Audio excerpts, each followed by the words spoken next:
a nossa missão aqui, lendária aqui, né, da Yelan. Deixa eu só divulgar aqui rapidinho, coisa rápida. Isso.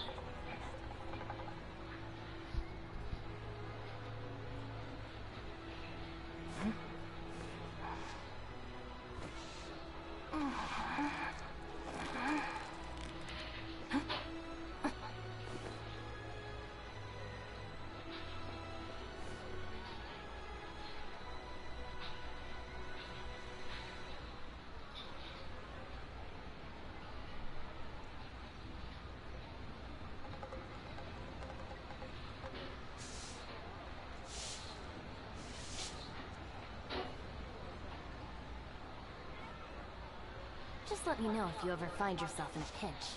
I can help you out.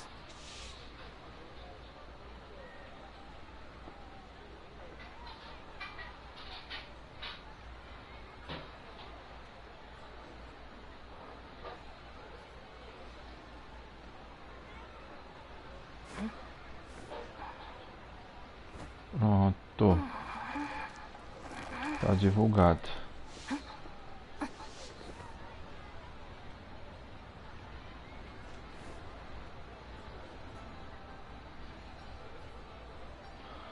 Pronto, lá vamos nós. Aqui eu vou fazer essa missão aqui lendária. É só vir aqui, apertar o L1. Vem pra cá, apertar L2 de novo. Aí a missão dessa garota aqui, ó. Capítulo de Umbrabilis. Umbrabilis orchis, né? É uma orquídea, tá? Isso é um tipo de orquídea aqui, ó, a constelação dela, viu? Tá? É como se fosse um lago de orquídeas, uma coisa assim. Tá certo? Aí eu vou aceitar aqui, eu já aceitei, já tá aqui a missão dela. Aí tá aqui, deixa eu ver onde é que tá.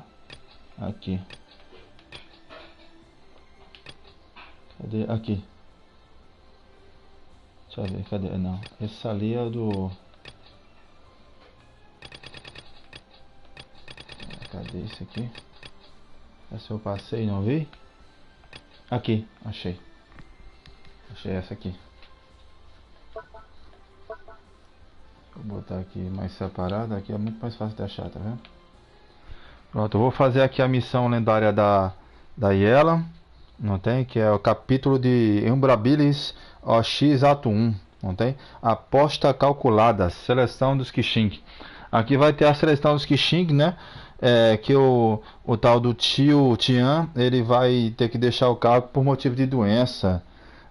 Ele tá achando que é velhice, mas é uma doençazinha que ele tá. Não tem? Vai mostrar o motivo da doença. Vai mostrar os 3 candidatos que a gente vai avaliar, né? Que com certeza um deles são suspeitos. Que é assim que eu vi que ia ter a seleção e ia ter algumas coisas suspeitas, né?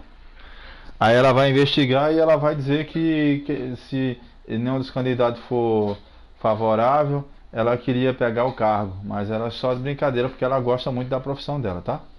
Ela gosta muito, que é muito emocionante a profissão dela ali, que ela é como se fosse uma investigadora ali do governo ali, um agente secreto, ela se garante, viu? Aí ela é show de bola. Se bem que ela é boa no cargo, que ela tem que saber fazer as funções dele também, as funções dos Tianshu, né, que é os Qixing aí, que eles são como se fossem uns governador, não tem um senador, um deputado, uma coisa assim, um cargo importante do governo aqui, né, de Lewei. Não tem? Que tem uma função e vocês durante a história vocês vão ver as funções aí e o decorrer da trama aí também. E quem é a pessoa suspeita, a pessoa perigosa. E vocês me dizem aí depois se algum dos 3 aí merece o cargo ali, não tem? Né? Dos Tianshu. No lugar do tio Tian. Certo? Vamos lá. Vamos começar. Viu? Lembrando que vamos ter aqui o nome dessa missão lendária aqui da Yelan. Capítulo de Umbrabilis OX Ato 1. Não tem? Aí a missão já começa aqui, aposta calculada, seleção dos Qixing, tá certo? Vamos lá. Vai ter a dungeon dela também, que vai demorar um pouquinho para aparecer. Vai ter um enigma lá na dungeon, um enigmazinho lá que eu vou fazer também, tá certo? Obrigado a todos, vamos lá. Eu vou desplugar aqui, tá?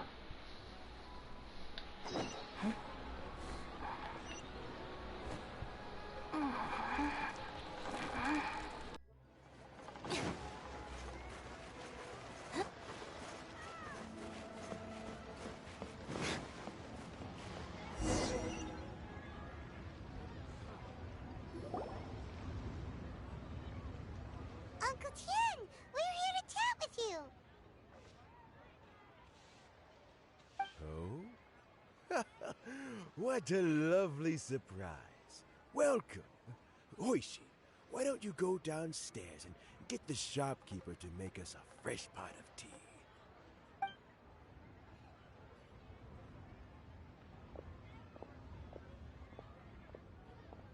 I heard that you've been traveling all over the place recently. I would very much like to hear your adventure stories.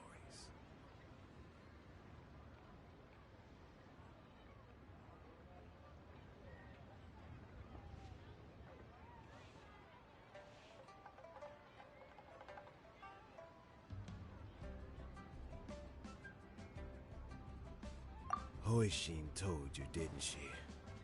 Don't worry, I'm quite all right. It's just the years gradually catching up with me. As I grow older, I'm starting to find that with many things, though the mind is willing, the flesh is weak.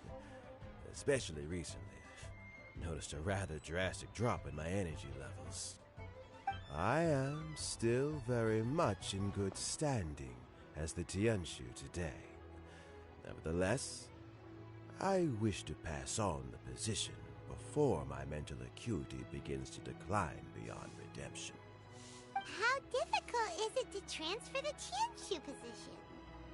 Oh, well, you see, the Tianshu is a rather unique position among the Liyue Qixing. Historically speaking, the Tianshu rarely appears in public. We stay behind the scenes, planning and giving advice, so a public selection process would not be suitable. We also want to keep any prospective Tianshu candidates free from influence by outside forces, so we tend to be as discreet as possible in their assessment and appointment. For these reasons, the incumbent Tianshu typically recommends their candidate of choice, and this is then approved by the other Qixing members. So in other words, you pick someone, and then Lady Qixing, Lady Ningguang, and the other Qixing appoint them? Correct. Unfortunately, due to my health, I won't be able to assess every candidate myself. Not to despair, however, because I found someone exceptionally capable to act on my behalf as assessment officer. In fact, I believe you recently became acquainted with her yourself. Oh? Who is it? I'm heartbroken. I thought it might take you a little longer than this to forget all about me. It's Yelan! Jackpot. Uncle Tian here asked me to assess 3 candidates for him. Fancy joining me? You'll be among the first to get to know the next Tianshu. Might be a good opportunity for you. What do you think? Paimon thinks so too. It can't be a bad thing to be on good terms with a new Qixing, right? Alright then. Though, I gotta say, Uncle Tian, you say you're into behind-the-scenes planning? My work's of the covert variety, too. Don't you think I might make a good Tianshu? Huh? Yelan, you want to be the next Tianshu? I'm not opposed to the idea, but I suspect Ningguang wouldn't let you go very easily after how long you've been working together. So, how about this? If your investigation reveals that none of the other candidates are qualified for the position, I'll recommend you for the job. Deal. Well, you guys take your time. Everything's all set for the assessments to go ahead.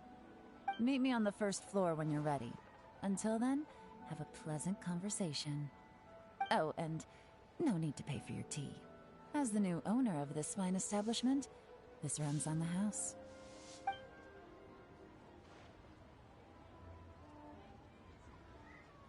You're all set? Uncle Tian seems really worn down. It's like all his energy's gone. Yeah, It may sound harsh, but Uncle Tien is past his prime. He's not cut out for this anymore.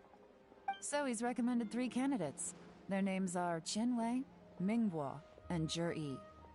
Qinwei is a wealthy entrepreneur. Mingbo works at the Liyue Ministry of Civil Affairs, and Zhi is focused on study and travel.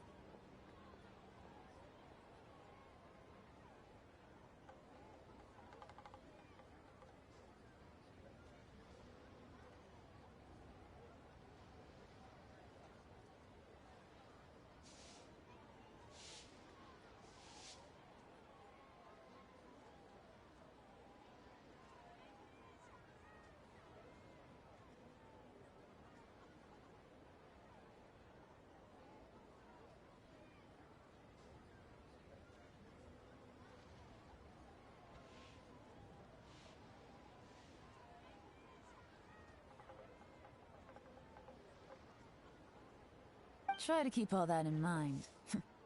Of course, it doesn't really matter if you forget, since we'll be assessing them at Yuehai Pavilion in a short while. Qianwei, Mingbo, Zhi.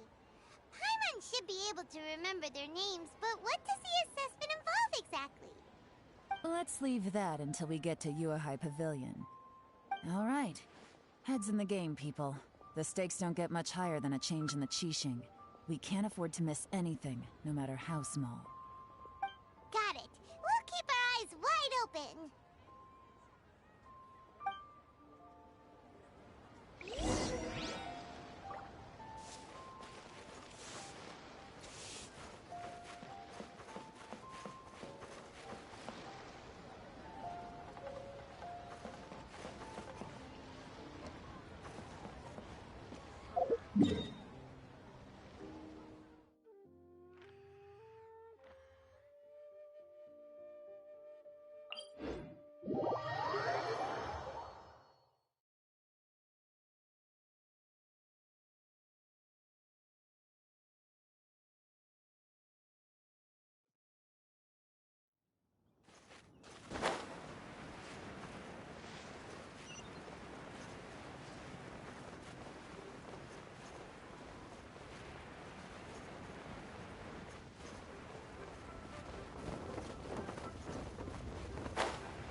My legs are getting sore. What is wrong with this assessment officer? This is a huge occasion and I don't even get a chair. I've dealt with all kinds of people in my time, but never have I been made to stand while I'm waiting for an appointment. Oh, I mean, I think it's fine. That's called being complacent. If you're happy to just accept the way things are, you'll never be able to change anything in the future. Oh, come on. That's just... Now you're just... being unreasonable. All right, you two. Let's not get into a big argument over this. It's not worth it. Qianwei, that was a bit uncalled for. And Mingbo, cut him some slack. We've all been standing around for a while. It's natural to be getting irritable. Look, how about this? There's no rule saying we're obliged to stand up while we wait, so why don't we borrow some chairs from the guild nearby? Fine. They're not the best quality chairs, to be sure. But under the circumstances, it would be better than nothing. It looks like all 3 candidates have arrived.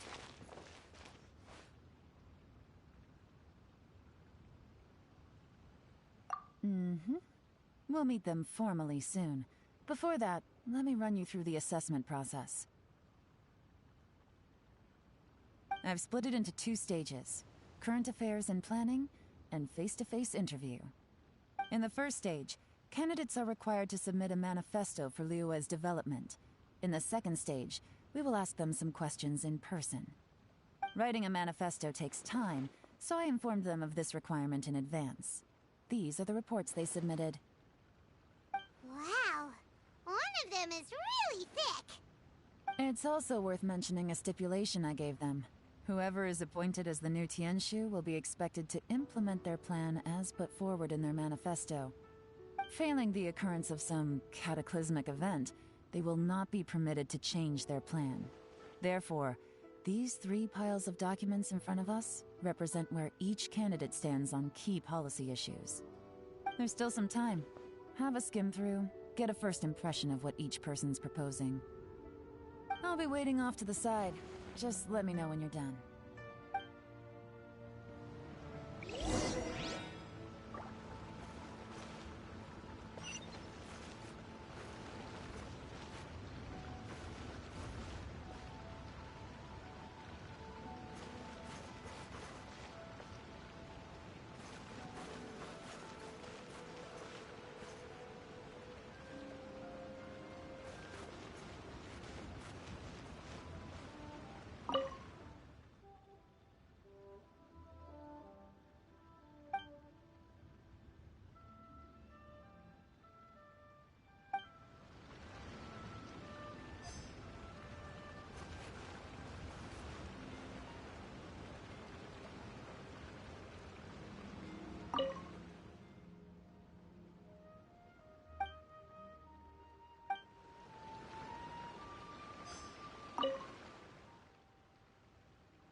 Finished, huh? What did you think? Everyone took it very seriously. Of course they did. They have the chance to be picked as the new Tianshu, so you can bet they're putting their best foot forward. And keep in mind, whoever gets in has to execute their plan as written. Nobody wants to have any regrets.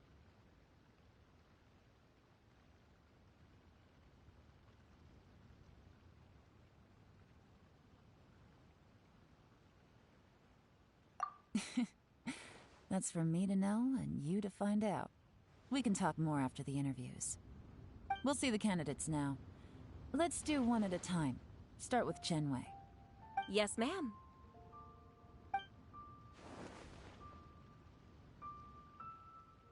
Oh? So you two are the assessment officers, are you? I had assumed that given the great import of this situation, Lady Ningguang would perhaps be assessing us in person. I certainly hadn't imagined I'd be seeing 2 entirely unfamiliar faces. I trust you've read through my manifesto? I'd be more than happy to clarify any details you found difficult to grasp. It was written with an expert audience in mind, after all. Mind your tone, mister! Relax. It wasn't intended as a personal slight against anyone in particular. I was simply stating a fact.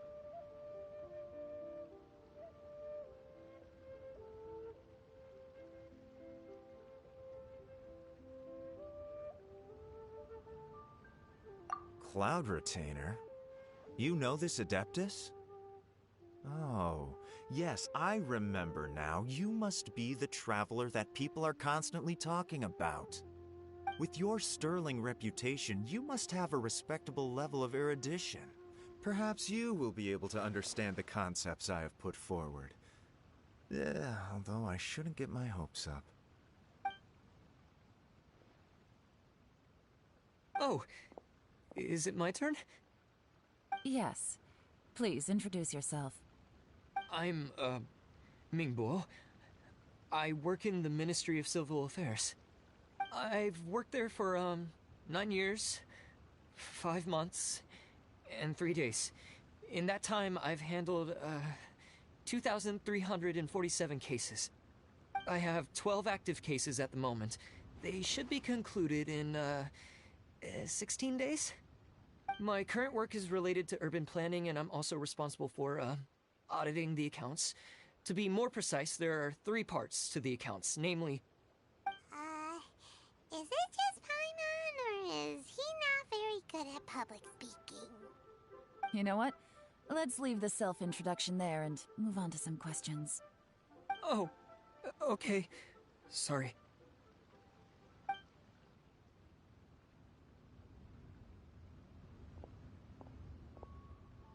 Hello. Not gonna lie, I'm feeling a little nervous. What would you like to know? You're here to assess me, so ask away and I'll answer your questions to the best of my ability. Your manifesto is very wide in its scope, but you don't seem to be personally involved in many of the specific fields. How can you be sure that you have the ability to put your plan into action?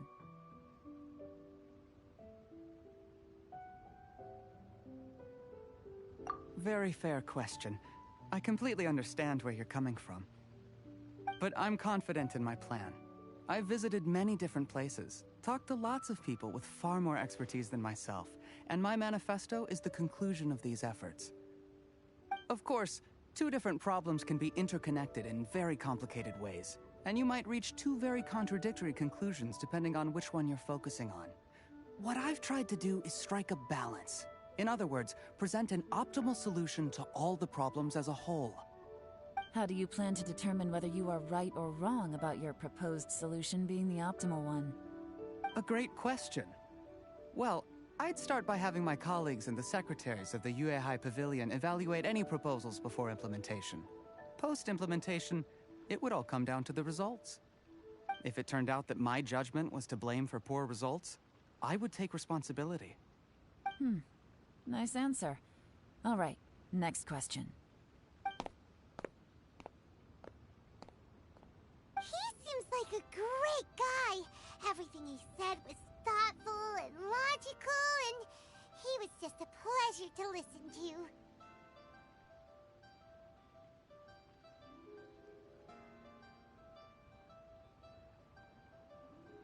Here's my take on what we just learned. As you saw, Qianwei is highly knowledgeable. He proposes many excellent ideas in his manifesto which effectively target the big issues. But he is very proud and incredibly stubborn. He doesn't care much about other people's feelings. Mingbo's plan is more thorough and more measured. You can tell he's meticulous in his work, very detail-oriented. But he and Qianwei are otherwise polar opposites. Mingbo is not very articulate and comes across as very timid in conversation. Perfect summary! Paimon couldn't agree more! You're good at this, Yelan. Last but not least, Zhi. His manifesto is full of pertinent details, his methodology is sound, and his proposals cover a broad range of fields, which is quite a rare feat. The depth he goes into in each and every area means it can only be a product of painstaking work. Plus, he is modest and good at dealing with people. But what really interests me is that many of his views happen to coincide with Uncle Tien's. Having someone like Zhi take the position would certainly put Uncle Tien's mind at rest. Great! We'll see. Let's go back and report to Uncle Tien.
See. Then it's more or less as I anticipated. All right. Then let me ask this. The ideas in Zhi's manifesto are very similar to your own.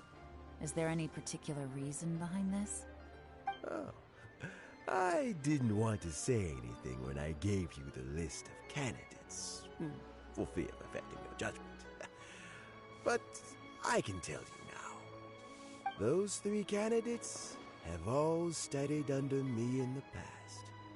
It's only natural that they share some similarities with me.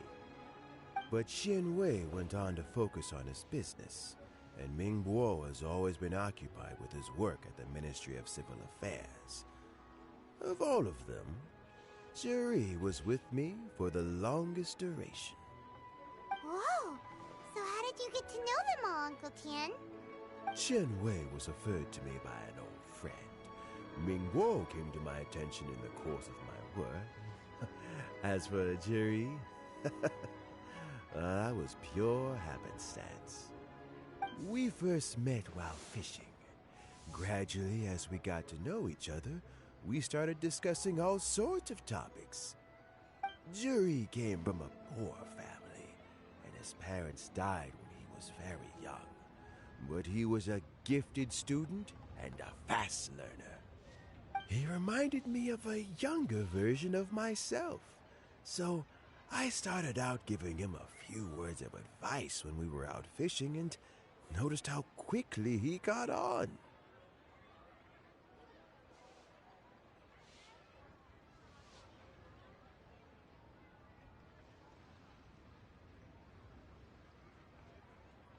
Quite. And now, all of a sudden, he's grown into a mature young man. It's a joy to see. But it also gets one thinking. The young are growing up, and I am growing old. How time flies. No one can escape the cycle of life. I don't know, Uncle Tian. You still seem in pretty good shape to me. You might have another few years of work left in you, don't you think? Oh, you. There's really no need to console me. Having less energy than I used to isn't such a bad thing.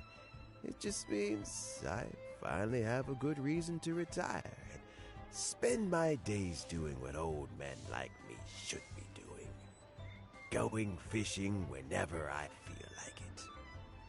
Sounds like you sure love fishing, Uncle Tian. Ooh, there's nothing quite like fishing to pass the time. Ooh, and freshly caught fish, they make the most beautiful fish soup with barely any preparation required. Fresh fish soup. Sounds tasty. Doesn't it? Also, some time ago, Juri purchased a very special recipe from an old fisherman. When we've been fishing recently, Juri always brings some extra ingredients he prepared in advance. The addition of these makes the soup taste even more wonderful. That flavor makes for a fond memory. But at my age, who knows how many more chances I have left to taste it again. Oh, can Paimon come next time too? Paimon really wants to try it. Let's get back to the matter at hand. Uncle Tian, we've reported back. Do you have a verdict? I appointed you as the assessment officer, and I trust your judgment. Had you not asked me why Juri's ideas were so similar to mine, I was not going to mention my history with any of them. This decision must be guided by what is fair and right. Please disregard all other considerations and make your final decision only after a thorough review of each candidate's talents and capabilities. Remember, you must be thorough. Understood. Come on, let's go talk somewhere else. Bye-bye, Uncle Tian. Look after yourself.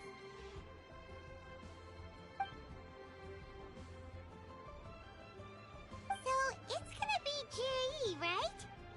His manifesto was written well, and he's the best speaker. Easy. Let's not rush. There's no time limit for this assessment. Huh? So, are you gonna give him more tests or something? No, nothing like that. The assessment itself is complete.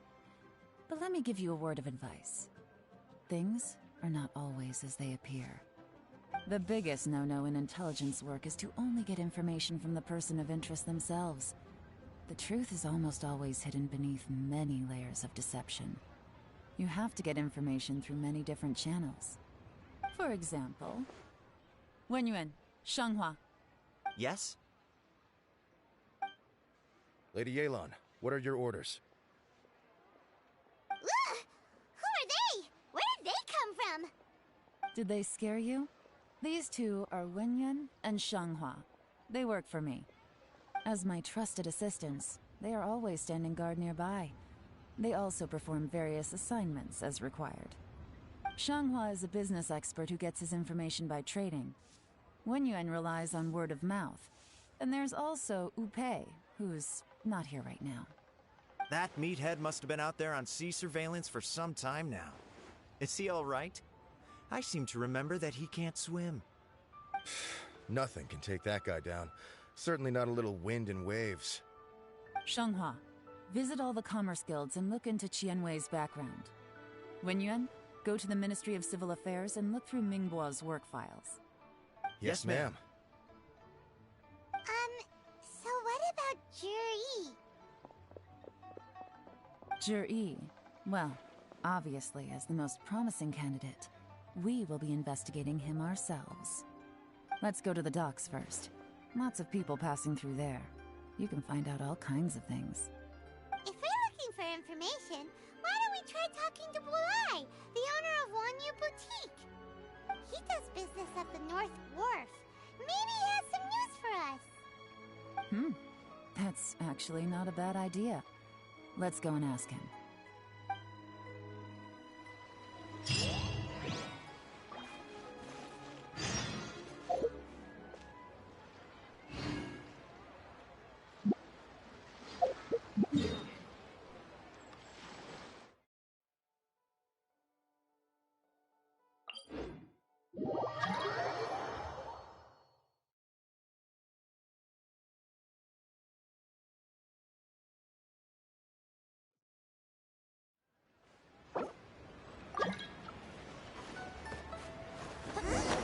What's Bulai doing here today?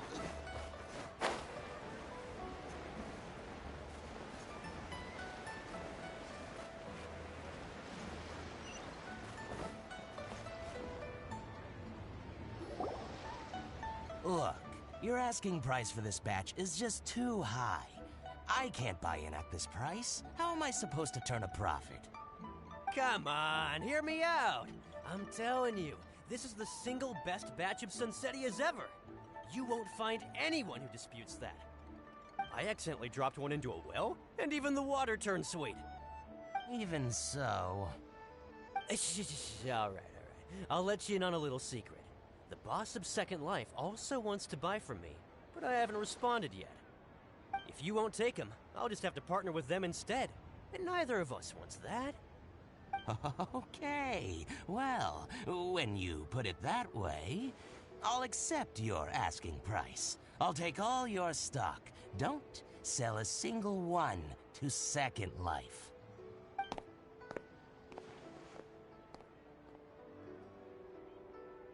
Oh, what are you doing here? And to be clear, these Sunsetias are mine. I got to them first. Don't get any ideas.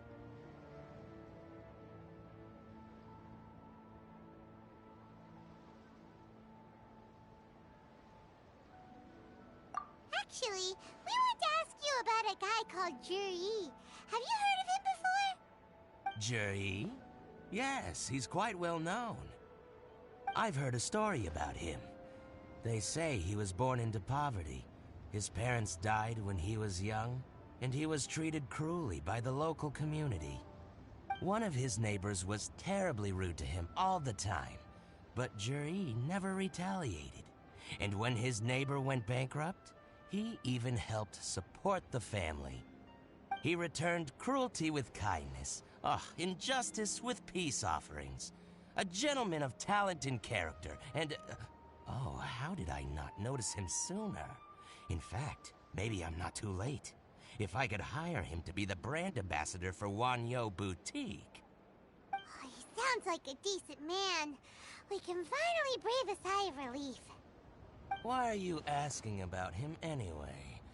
You aren't looking for a brand ambassador too, are you? Well then, in that case, the higher bidder takes the... Ah, that's Juri right over there.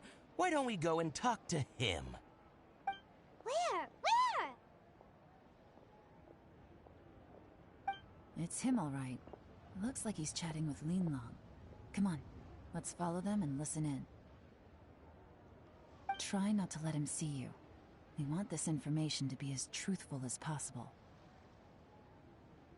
I'll just go and fetch an employment contract. And hey, don't try and cut me out of this. Hey! I understand. Let's walk and talk.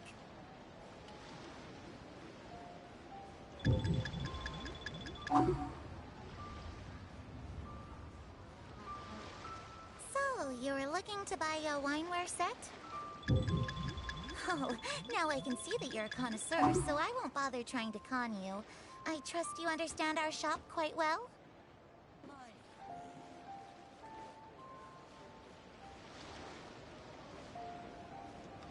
The truth is, an old friend of mine, who likes to have a drink now and then, he fancies himself as a man of culture, but doesn't care for needless extravagance. So I thought I might buy him a set of high-quality fakes. How very thoughtful of you. Leave it to me, then. Come and collect it at Shigu Antiques whenever is convenient.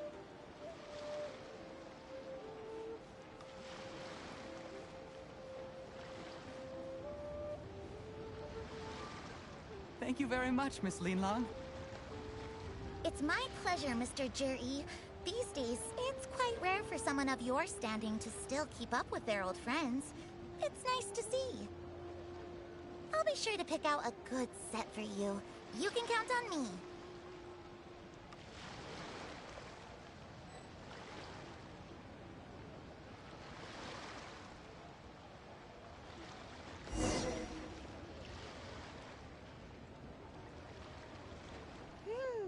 Juri seems to get along really well with everyone.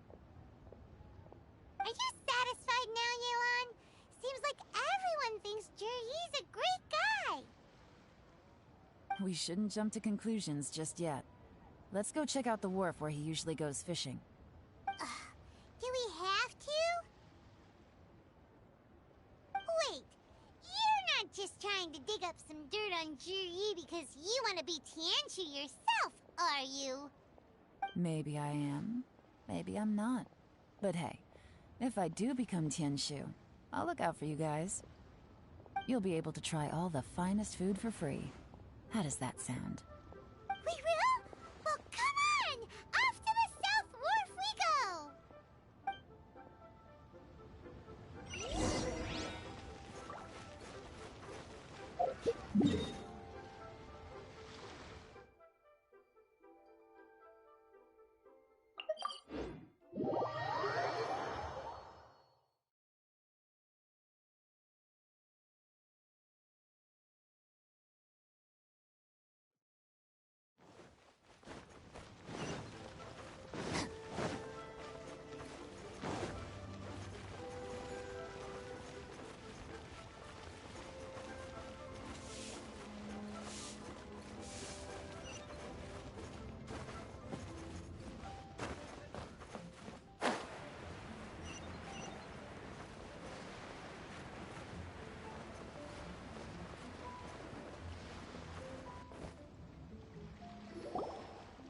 The wharf is as busy as ever.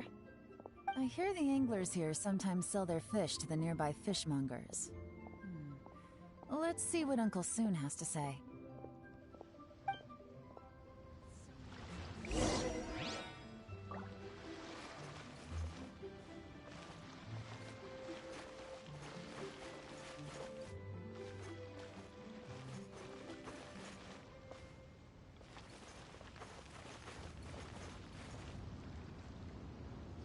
Welcome.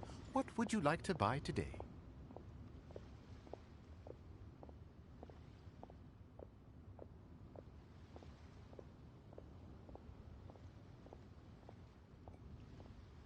Sorry to interrupt. We're actually members of the, Liyue Anglers Association, and we just wanted to ask a few questions about someone. We've heard about this young man called Juri, who's supposed to be a fantastic fisherman. Just wondering if you happen to have heard of him? Whoa!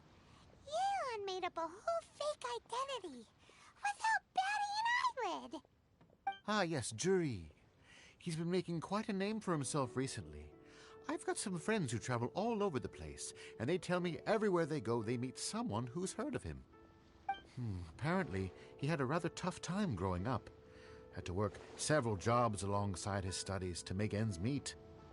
How does that saying go? What doesn't kill you makes you stronger. Well, if there's anything to that logic, he's sure to be phenomenally successful one day. Yeah, we think so too! But I'm afraid your Anglers Association might be in for a disappointment. Oh? Why is that? He's good at a lot of things, but fishing isn't one of them. He fishes at the wharf and sells what he catches to me on occasion. His catches are always mediocre. Not terrible, but equally nothing to write home about. If you're looking to recruit some new members, though, I do know a few top anglers I could put you in touch with. That sounds fantastic. I've got a couple of other things to attend to right now, though, so why don't I come back some other time and we can chat over a drink? Sure thing. See you. Everywhere they go, they meet someone who's heard of him. Come on, let's keep asking around.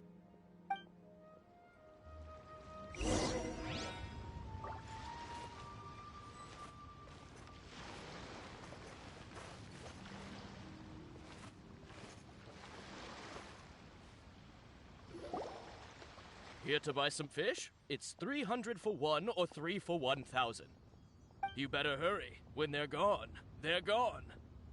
Hello, we're from the Society for Fish Price Research. We'd just like to ask a few questions. Wow! She switched identity again! Society for Fish Price Research? I haven't done anything illegal. Stay out of my business. Please, don't worry. We're just here to conduct a simple survey. We've heard about a certain Jur-E who's been selling fresh fish at low prices in this area recently. Do you know anything about this? So this isn't about me. You should have said something, you know. I know the guy. I can tell you what I know. I haven't heard anything about him selling fresh fish at low prices, but it wouldn't surprise me if it was him. Oh? Why is that? Because he's so poor. His parents died when he was very young, and his alcoholic father still owed a huge amount of debt. No one wanted anything to do with him. He was still a kid when he first came to the wharf. His clothes were ragged, and he had a bandage wrapped around his head. And he managed to survive, thanks to Uncle Tien, who gave him some food. But still to this day, he doesn't have a lot of mora to his name. I mean, he can afford to eat and everything, but you'll often see him haggling with others over just a few mora. So, I wouldn't be surprised to find out he's been selling a few fish. It's not like he catches much anyway, so it's not going to affect my business. Don't tell him I said that. You'd rather he didn't know? Well, I spoke to him once, briefly, and I just had a feeling that he really cares what other people think of him. I think he has pretty low self-esteem, but hey, it's hardly my place to say anything. What he's achieved already puts most people to shame. And nobody's perfect. I just wouldn't want to upset him, that's all. I see. Well, thank you for sharing that with us. Not a problem. And just for the record, there's absolutely nothing wrong with the price of my fish. The more times you say it, the less convincing it becomes. Doesn't have a lot of mora to his name. Okay, let's keep going.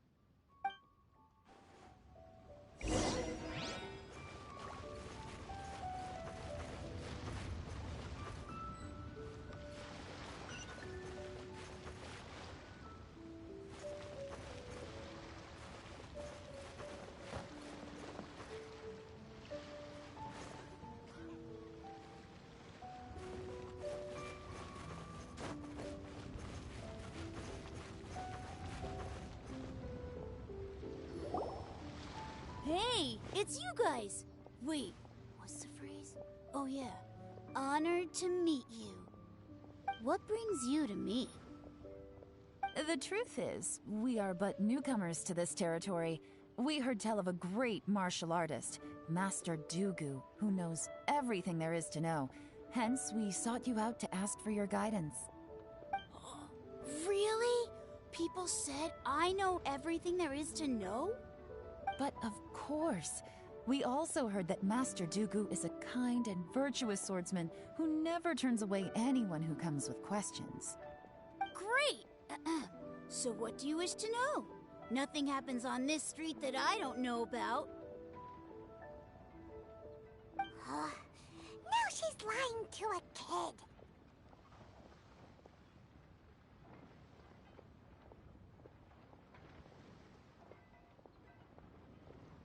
So, Master Dugu, have you heard of one by the name of Jur-E? Sure have. You mean that guy that all the grown-ups are talking about these days? I've heard many tales of Juri. For example, I can't remember. Probably because it's nothing that important. I prefer stories about sword-fighting heroes. Oh, I can completely understand that. Then let me ask you this. Do you remember roughly when the grown-ups started talking about Jur-E? Oh yeah, I know that. It was about 2 or 3 months ago. Before that, people always used to talk about Juri in a kind of nasty tone of voice. But 2 or 3 months ago, suddenly everyone started to like him. Sometimes he gives me candies, so I'm glad that people are starting to like him now. Just as I thought. Huh? What do you mean? I mean, just as I thought, Master Dugu is indeed as kind and virtuous as the legends claim. I'm not that great. Oh yeah, one other thing. These days, there's a lot of people I've never seen before talking about Juri stories in the street. They seem like nice people. Oh, definitely. Great! So next time I see them, I'll say hi. And I guess I can share some of my candies with them too. Certainly. You can also tell my friend in Yenshang Tea House about what they're up to. I'm sure my friend would also like to say hi to them. Thank you, ma'am. You're welcome. Well then, fare thee well, Master Dugu. Until we meet again. Any of that sound strange to you? Strange? What was strange about it?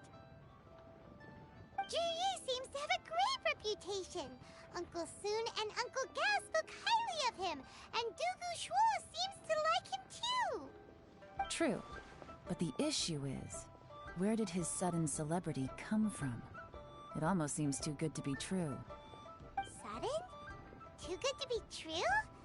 What do you mean? So he returns cruelty with kindness, and had to work to support his studies. These are the kinds of things that make someone well-known in their hometown. But Uncle Soon said even his friends who travel far and wide hear about him wherever they go. That's a little over the top, if you ask me. Do you remember what Dugu Shuo said about Jur-E's stories? Clearly they left him with a good impression of the guy. But beyond that, he wasn't interested in the details. That's the reaction I would expect from any normal person. Plus, there's the fact that all this praise of Jur-E has only been happening within the last 2 or 3 months. His childhood, his studies, the thing with his neighbor. None of these are recent events. So why are these stories only going around now? When you put it like that, it is kinda strange. Of course, if that's all there was to it, I wouldn't look into it any further. Jur-E was born into a poor family. Paying people to get his stories out there is within the rules of the game as far as I'm concerned. The problem is, do you remember what Uncle Gao said about him? He's stayed poor his whole life. Everything he's earned he's either spent on studying, traveling, or paying off debts. I don't think he has the mora to pay for a publicity campaign. Right, and that changes everything. It can mean a powerful faction is trying to gain influence over the Liu at Qixing. That's the worst-case scenario. But all too often, the most pessimistic speculation turns out to be closest to the truth. Someone's trying to gain influence over the Qixing? That sounds serious. What should we do? Even if we asked Jiri about it, surely there's no way he'd admit it. First, we need to find out who's supporting him. Don't worry, I've got a plan. Remember the current affairs and planning stage of the assessment? Since the successful candidate is duty-bound to implement their plan after taking office, their manifesto tells us their stance on key issues. Whoever is secretly helping Jir-E must be seeking to benefit from his actions after his appointment. So, we should be able to find some hints in Jir-E's manifesto on who we're dealing with. Come on, let's get back to Yenshang Tea House.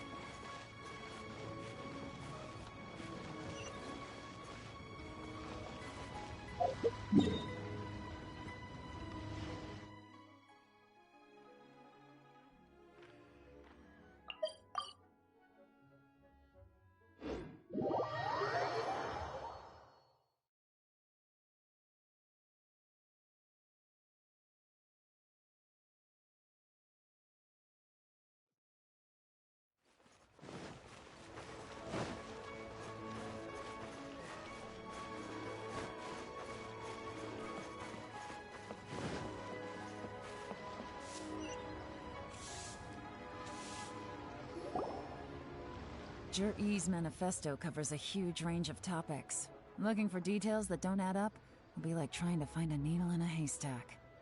I'll divide the reports into 2 piles. You take one, I'll take the other. When we're finished, we'll put our heads together. Officially, the assessment is already over, and I'll be expected to announce the results before long. So we have to get to the bottom of this as quickly as we can. Yikes! We better hurry! Whatever else Uncle Tien might think of Jir-E, the fact remains that he's one of his favorite students. Any evidence he's left is not going to be immediately obvious. We'll have to look carefully and think critically.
The criteria for certificate exams are straightforward enough.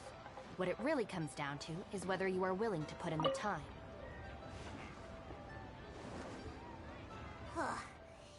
even though Yelan took half, this is still a lot to get through. Well, we gotta start somewhere.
Oh, this reading is giving Paimon a headache. Let's take a break.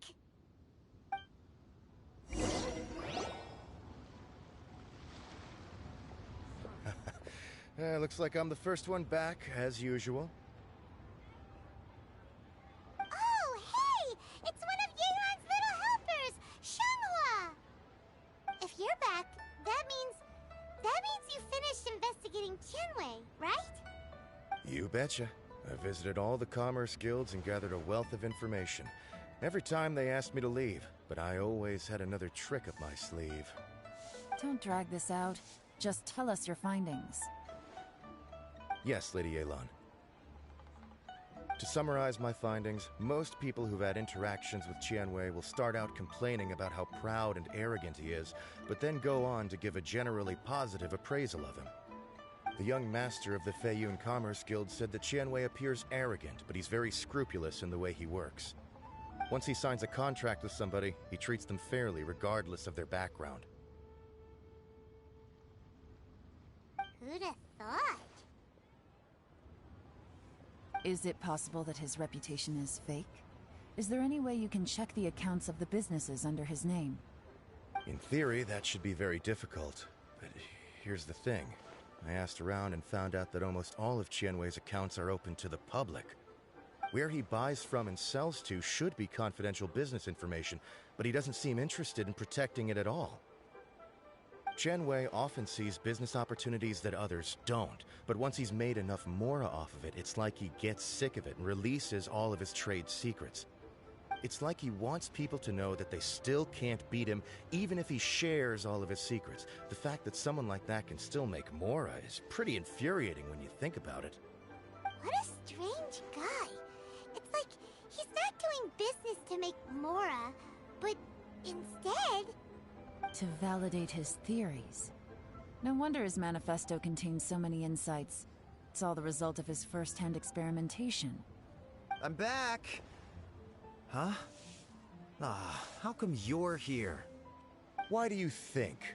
Obviously, because I possess superior skills, and am always one step ahead of the competition. Well, when you're the competition, at least. You... whatever. I'm not getting into an argument with you.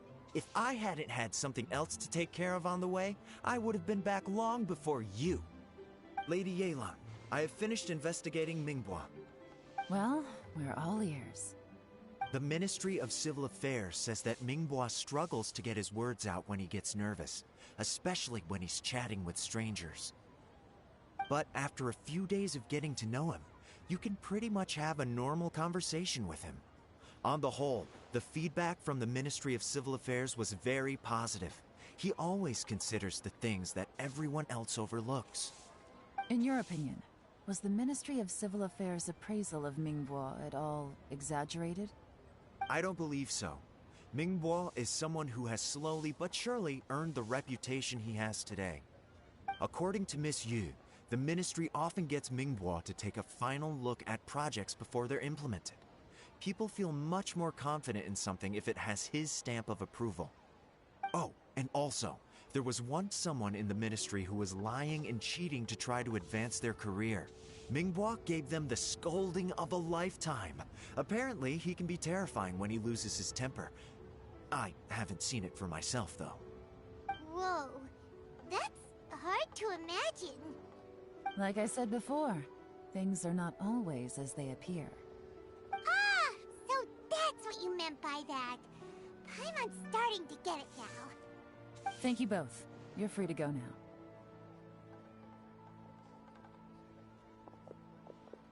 So, have you finished reading the manifesto? We still have a bit left.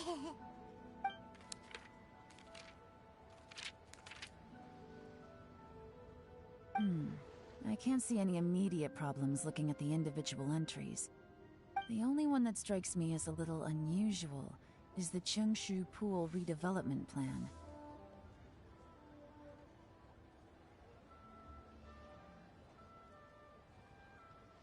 Qixing Pool has always been home to many secrets. Plus, Ajdaha once wrought havoc there, so there are even more secrets buried deep underground. At some point, a rumor began to go around that there is great treasure buried beneath Qixing Pool. A long time ago, with the approval of the Qixing, a mining team conducted an exploratory excavation there. So, did they find any treasure? None. The ruin was completely impenetrable. The only way they could have gotten through the solid rock would have been by blowing it open with a special kind of explosive. The technology wasn't mature enough at that time, so the excavation project was shut down and the treasure became a mere legend.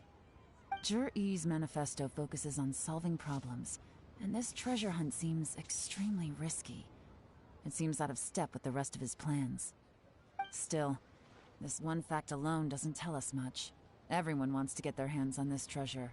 The treasure hoarders, the Fatui, even local Liyue factions. Did you find anything? Excavation? Project? Treasure? Did we read anything similar in our half of the manifesto?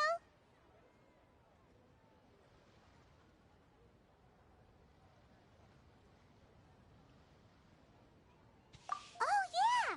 Zhi-Yi said the Blackcliff Forge workers should get right of first refusal if any suitable projects come up. Did he now? Well, that makes everything much clearer. So Zhi-Yi wants the Blackcliff Forge to excavate the treasure of Qixing Pool. Does that mean the Blackcliff Forge is Zhi-Yi's secret supporter? No, not likely. I've looked into the Blackcliff Forge before. They aren't involved with any powerful factions at present. They do possess some specialized explosives, but it would seem more trouble than it's worth to put so many resources into a risky project like this. Still, since the clues are pointing toward the Blackcliff Forge, we should see where they lead. We may well find something new. Shenwei and Mingbo both turned out to be completely different than what we thought. What about Zhi-Yi? Is there another side to him too?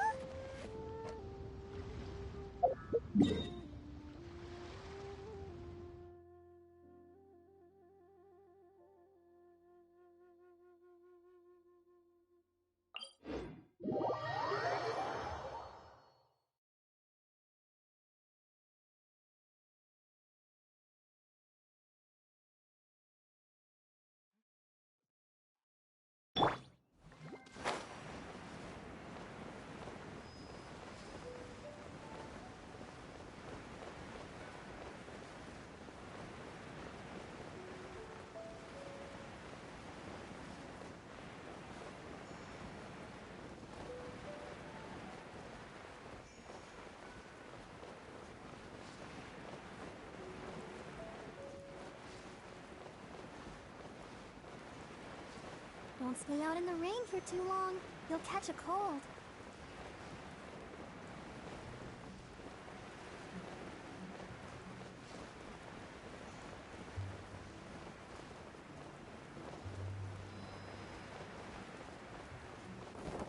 This is the Black Cliff Forge. Let's look around for clues.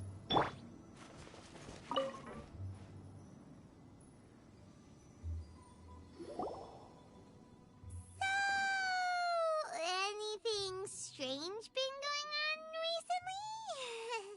recently? Excuse me? What's that supposed to mean? Strange how? Just, stuff that when it happens, you think to Huh? I don't think we're going to get anywhere asking questions like that. Let's just take a look around.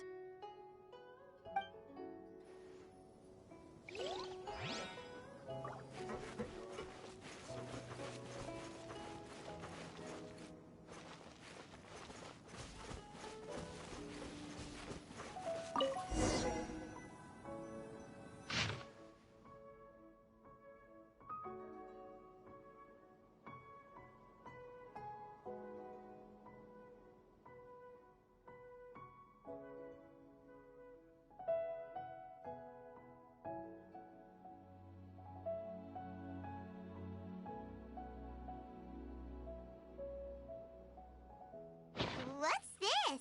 A diary? From the back, it looks like a ledger, but it seems they also use it as a site log. We don't know who wrote it, but it's interesting, don't you think? These newcomers, who could have sent them? You think they're suspicious? Yes. Look, it says right there, one of them's already been promoted to team leader. At this rate, by the time the Qixing Pool redevelopment plan is ready to roll, they'll be the technical backbone of the team. That'll give them the chance to take a lot of liberties. They can copy any secret texts or steal any treasure they find underground. Imagine if we didn't suspect anything. By the time Jur-E recommends the Black Cliff Forge for the excavation project, at most we would maybe do a fresh background check on the place. No red flags if all they did was change some key staff. And even if we decided to vet the staff individually, they'd have had more than enough time by then to come up with fake identities. That's the advantage of planning this far in advance. It was a clever move. When you put it like that, it all makes sense. If we hadn't found this out, someone else would have stolen the treasure. So, who's really behind all this? That's a question for the newcomers. But let's start with that worker over there for now.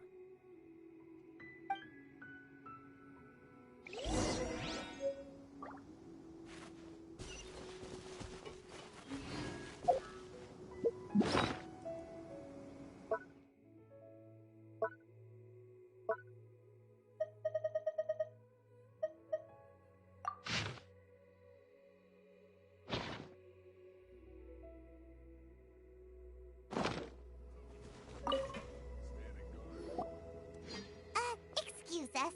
We want to ask you about the newcomers. You want them to teach you or something? I gotta say, these newcomers are in tip-top shape. Fast learners, too. They're picking up all the skills unbelievably fast. My only complaint is that they're always going out drinking at night, but they never let us join them. I guess they just need some time to adjust. I'm sure we'll get to know each other over time. They go out drinking. This area isn't exactly renowned for the nightlife. I'm guessing it's a long trip to the nearest tavern. You got that right. They tell me they go all the way back to Liyue Harbor to drink at Wanmin Restaurant. It rained after work today, so they actually stuck around at the site for a while. But as soon as the rain stopped, they went out drinking again right away. Hey, you're only young once, right? I say, if they can hack it, let them at it. Interesting. Let's go talk somewhere else.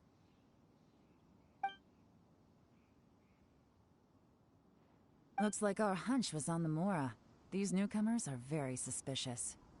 Drinking in Liyue Harbor, huh? Some cover story. I'll wager they've been going to intelligence updates. Good thing it rained today. It means they'll leave footprints. I doubt they'd give themselves away that easily, but let's follow them and try our luck.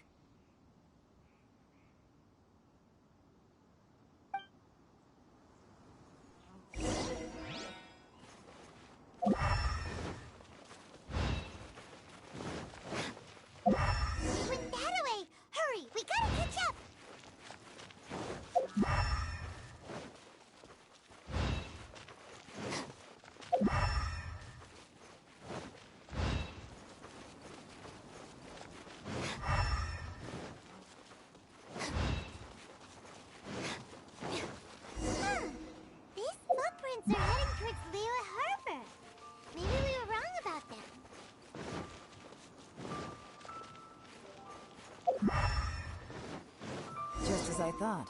They didn't go to Liyue Harbor. They went that way.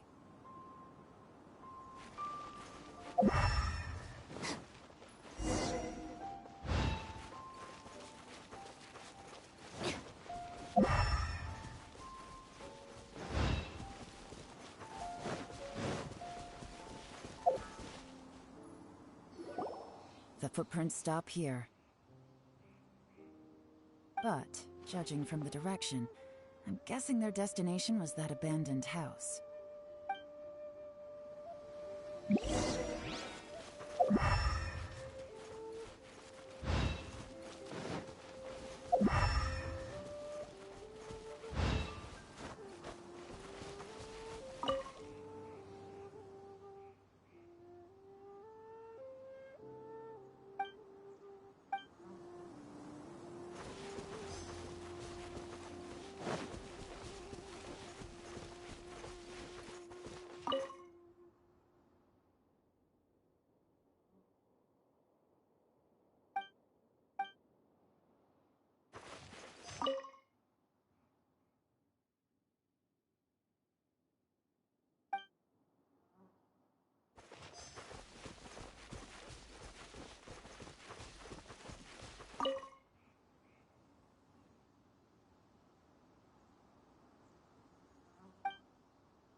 Looks like we were too late.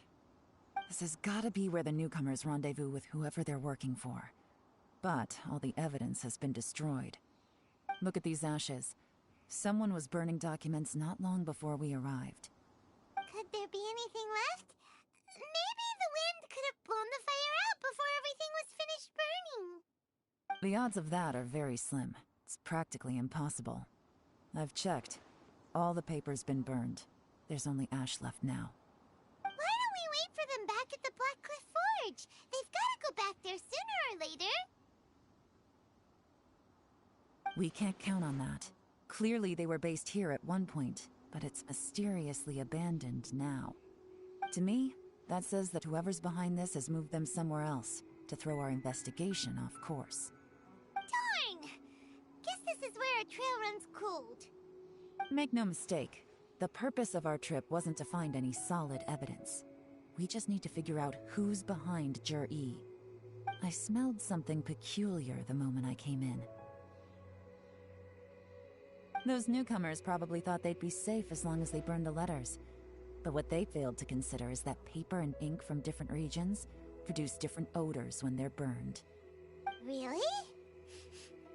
Paimon can't smell anything. Do you smell anything?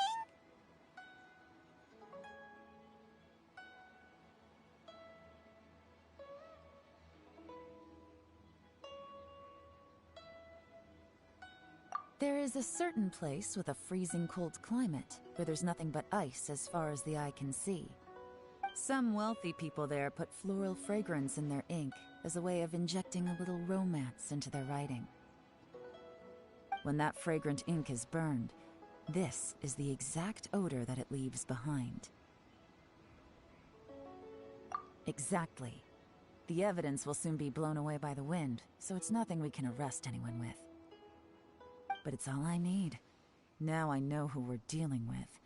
I can plan our next move. Lady Yelan!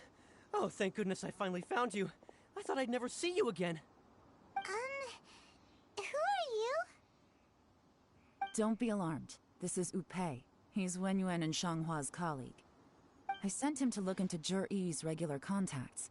Since Jur-E likes fishing, Upei thought he might know some of the fishermen and sailors, so he took a boat out to sea to ask around. I left him a note at Yanshang Tea House telling him to look for me at Black Cliff Forge when he got back. If there'd been an ambush waiting for us there, it means we'd have had some backup. So, what did you find out at sea? Forgive my incompetence. I'm afraid I've come up empty-handed. I asked all the fishermen multiple times, but none of them had any interactions with Jur-E before. Then the waves got so choppy I ended up falling overboard. Fortunately, someone managed to drag me out. When I got back, I heard that you'd gone to Black Cliff Forge and might need backup. so I went straight there as fast as I could. Didn't even stop to change my clothes. Well, Uncle Tien said that Zhi once bought a recipe from one of the fishermen. Did you hear anything about that at all? What? That's news to me. No, that's not possible. It's absolutely not possible. Lady Yelan, I'm telling you, I spoke to every single fisherman out there, and none of them mentioned anything about a recipe. Interesting. Then I wonder how that even more wonderful fish soup came about.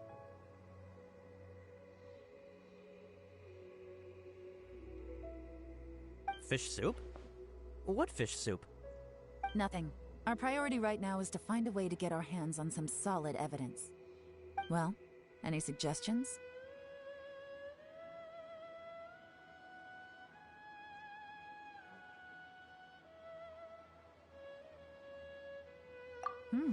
Not a bad idea. Upe, what do you think? Honestly, I've already tried following Zhi, but the guy's too cautious.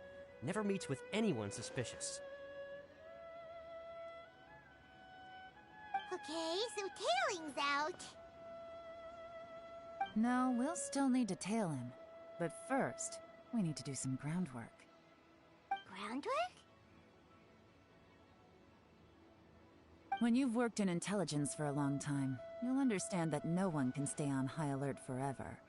Especially when he thinks he's about to win.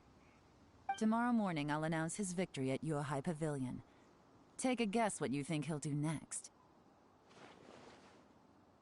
Be sure to arrive on time. You won't want to miss the show.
It looks like we're all here.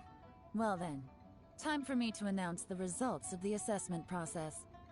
I won't drone on about the importance of the Tianshu role.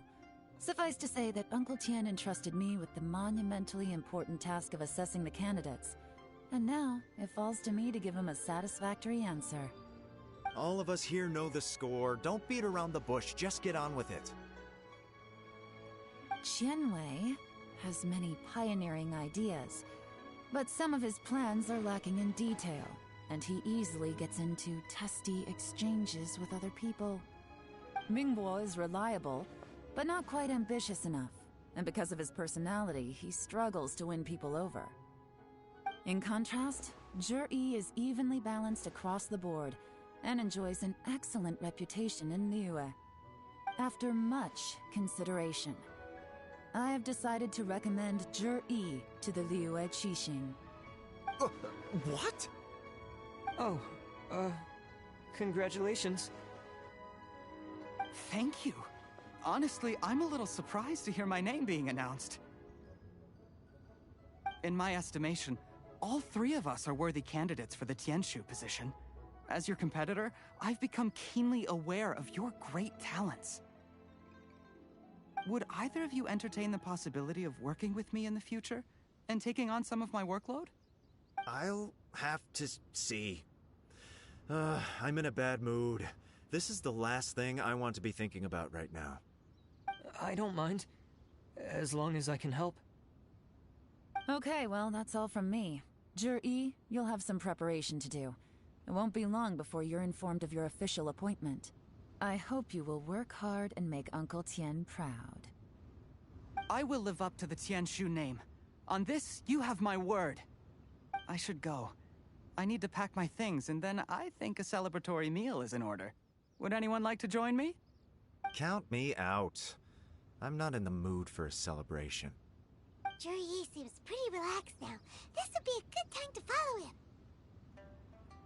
Hey, Traveler, tell me something. What exactly does that guy have that I don't? If you can't answer that, I'm not accepting this result. I, also wouldn't mind knowing. Oh no, if we get stuck here, we won't be able to leave! Follow him. Yes, ma'am.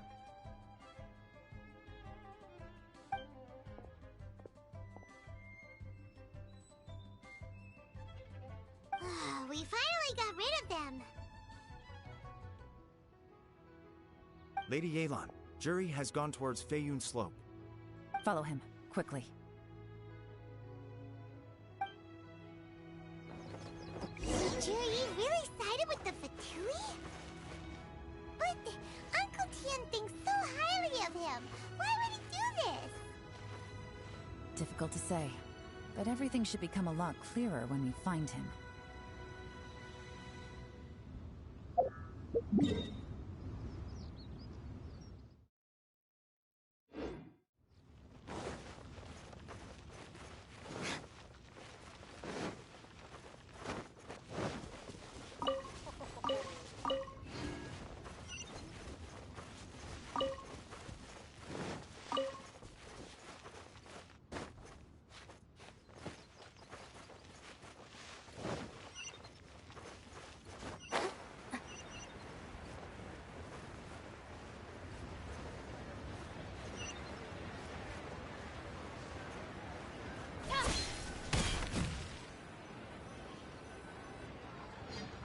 Sorry, Lady Yelan.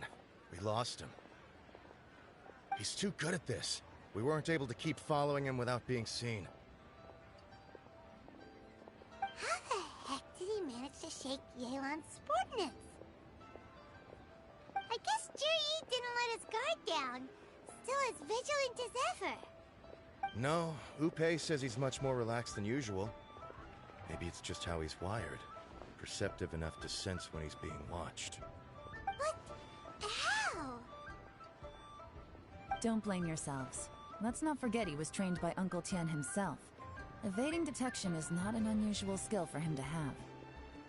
If I'd asked you to tail Uncle Tien, you'd have ended up at a dead end too. It's fine. So, where did you lose him? Xinyue Kiosk. He only went in briefly. Upe and I were watching outside the whole time.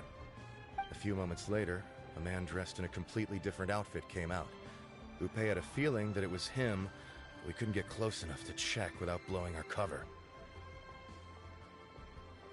I figured that if we spooked him, it would undo what we've accomplished today so far.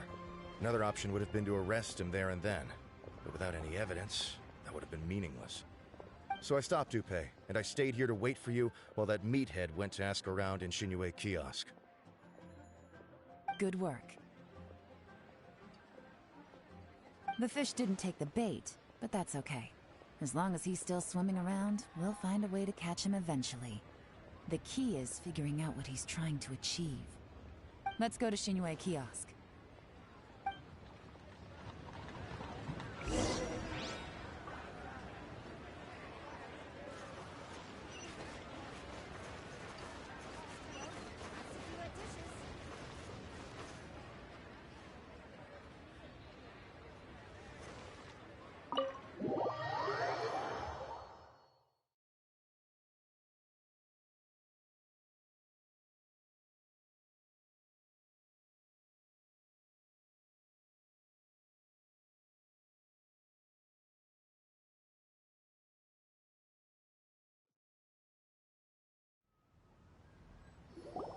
Could you explain to me how that works? A guy like him comes in, changes his whole outfit right under your nose, and you don't even ask him about it? Our customers are free to dress however they please. What grounds would I have to question him? Okay, fair enough, but didn't you think it was just a little bit strange? Well, maybe I did, but it still doesn't give me the right to stop him. Enough. Let's tone this down a little. I'll make this quick. Just one question. What did he buy while he was here? Oh, he didn't buy anything. He just picked up a bottle of liquor that he ordered ages ago. A bottle of liquor? Yes, a very strong kind. Fiery, with a rich flavor. Not something the average customer would order. This gentleman ordered it in person from us a long time ago. He was only here today to pick it up. Liquor and wineware.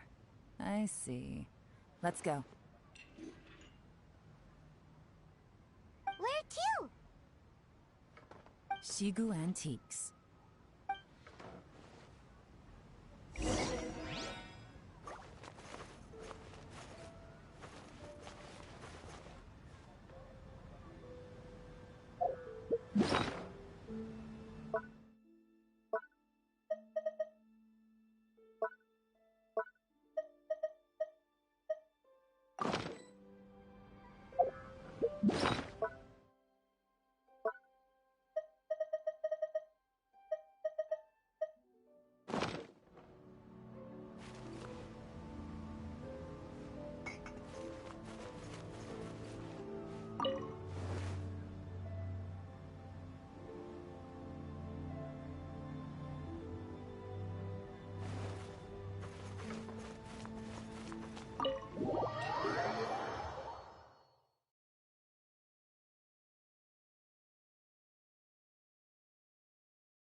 Hey, Miss Yelan. Sorry to bother you.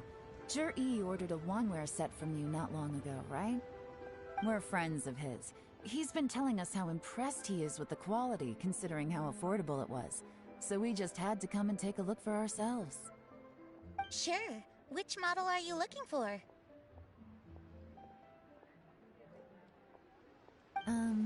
We don't really know a whole lot about wineware. Let's just go with Zhi's choice. Would you be able to show us the one he bought? Zhi picked up his set not long ago. As a quality imitation of an antique wineware set, it has the look and feel of a luxury item. Just so you're aware, we don't have many of this model left in stock. And now that Mr. Zhi has taken one, I'm afraid it may encourage the price to go up a little. Don't worry, price shouldn't be an issue. I'm sure we can work something out. But I'm just a little hazy on one thing. Did Zhi's wineware set include wine glasses, or...? For this set, the wine glasses are sold separately. Minimum purchase is 1 glass, maximum is 4. Mr. Zhi bought 2. Okay. Thanks, Yelan. Seems there's a little more to buying wineware than I first thought. We'll have to mull it over. Well, don't take too long. We could sell out any day now. All right, see you next time.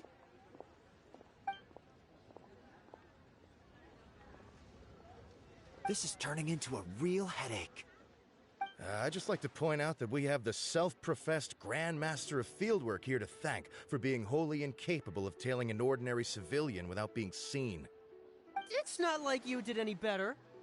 My specialty is information trading, okay? I don't have the physical agility. What's your excuse? Fair point. Yelan, so has the plan failed? Oh, if we can't figure out where Jerry went, there's not much we can do. But why was he buying liquor at Shinue Kiosk anyway? To celebrate? If so, it's no ordinary celebration. What do you mean? First of all, Jur-E isn't much of a drinker. On some level, he hates alcohol because of what it did to his father. If he was just looking to celebrate by himself, he wouldn't spend his meager savings on an expensive bottle of alcohol, let alone buy a pair of special wine glasses. No, this is a victory feast, held in honor of Jur-E's private sponsor. Whoever this person is clearly enjoys hard liquor and has a very high status, hence the need for expensive-looking wineware. Now, where might we find Fatui who match that description, I wonder? Fatui officials. Should be either the Snezhnayan Embassy or the Northland Bank. Have both locations surrounded. Take as many people as you need. Lady Yelan, is it time for us to make our move? If so, you can count me in. Get with the program, would you? This is a covert surveillance operation. Jur-E may be vigilant, but that doesn't mean the same is true for his drinking buddy. In which case, we don't need to change tactics. Just change who we're following. Great idea! So we just need to find out who Jur-E bought that liquor for and follow them instead! But Lady Yelan, if we get caught, this could become a major diplomatic incident. I'm well aware, but don't you see? Jur-E is gambling everything on this. If we really want to catch him, we're going to have to accept a little risk ourselves. Stick to your orders, and make sure we're covering all other bases too. Anywhere else Jur-E might be going. I want eyes on those locations. Yes, ma'am. Don't worry, Lady Yelan. Jur-E may be a slippery character, but we'll keep a close watch on the movements of all Fatui officials. I'll be waiting for you at the tea house. If I'm guessing correctly, Fatui officials are likely to take action at night. You should go and get ready. Then meet me at Yenshang Tea House.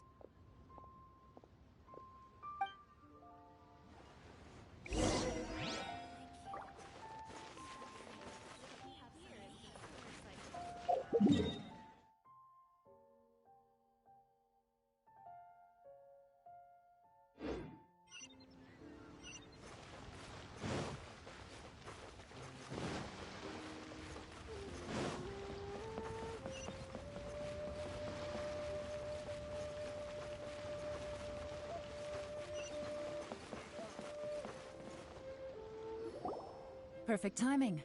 Wenyuan just sent word that the Fatui ambassador, Yusupov, just left the embassy alone.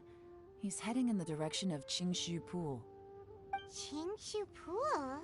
That's the place Jerry mentioned in his manifesto. It looks like that's where they've arranged to meet. Sensible choice, I'll give them that. Qingshu Pool is always crawling with monsters. Most people wouldn't dream of going there. It's one place they won't need to worry about being seen. Oh no, we gotta go get them! Let's go. If my hunch is correct, we just might hit the jackpot this time.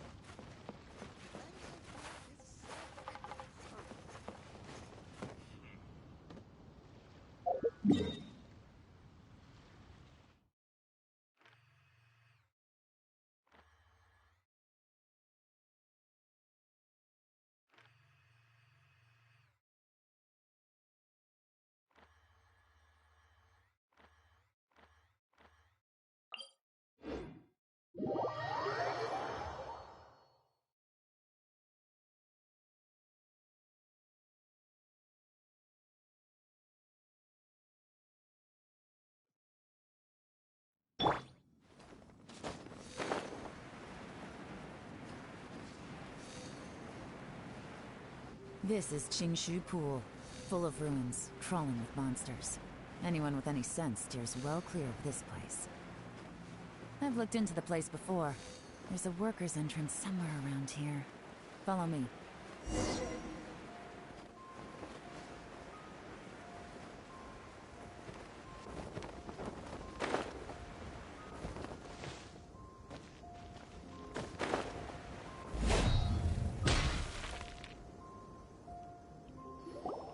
There's been some work done on this place in the past, but it's a bit of a labyrinth inside.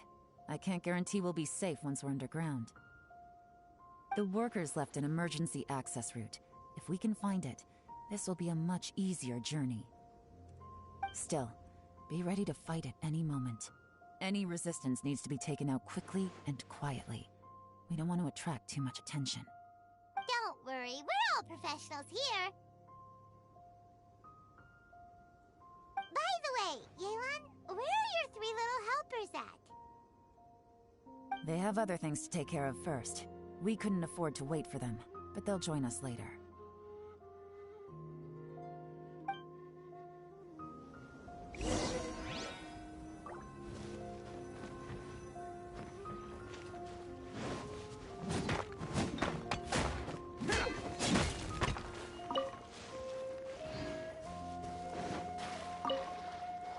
Can't catch me.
Quietly, busted.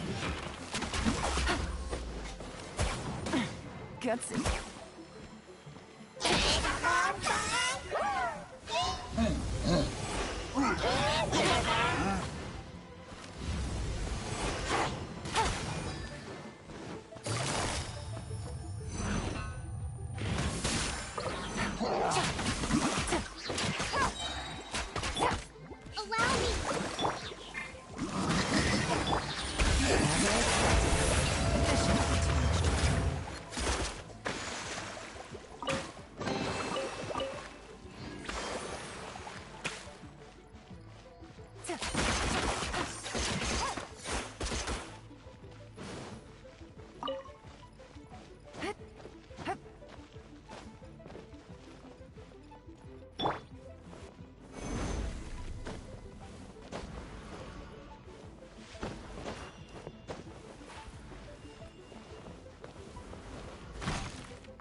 here to meet Ji.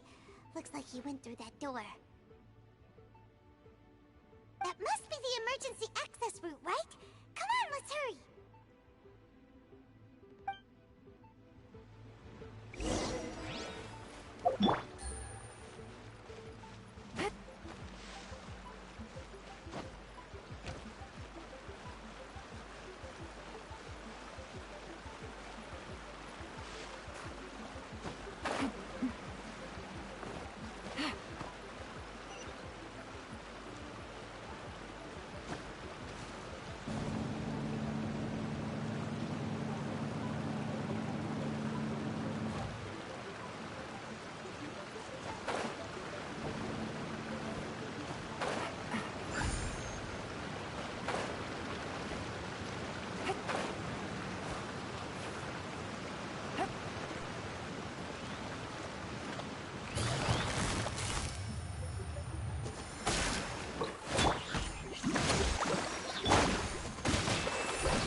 Take it easy.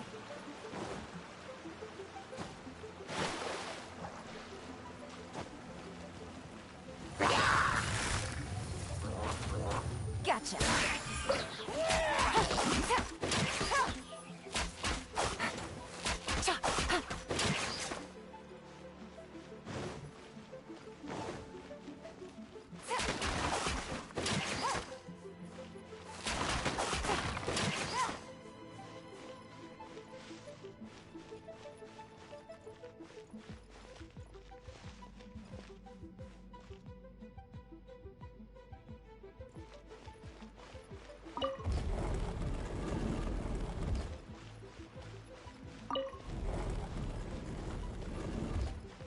Take it easy.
Take it easy.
Flowed into the groove, and now the statues have lit up.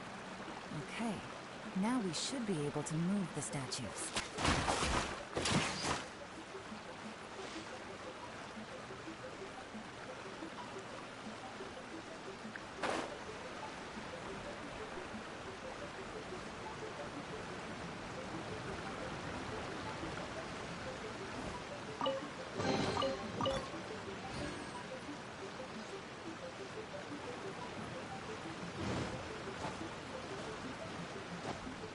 Take it easy.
This is the construction workers' emergency access route, but it's closed tight.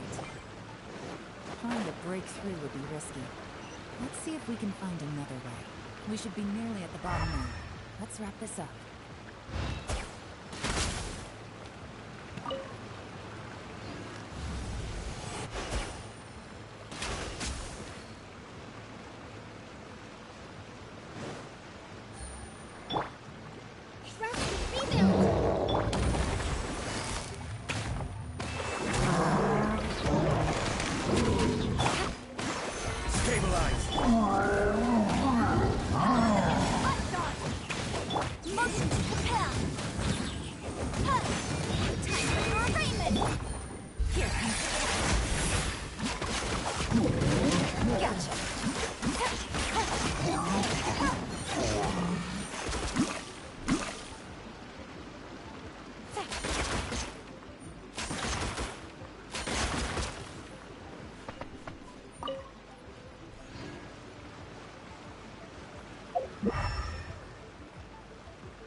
I can tell from the aroma that this is very fine liquor indeed.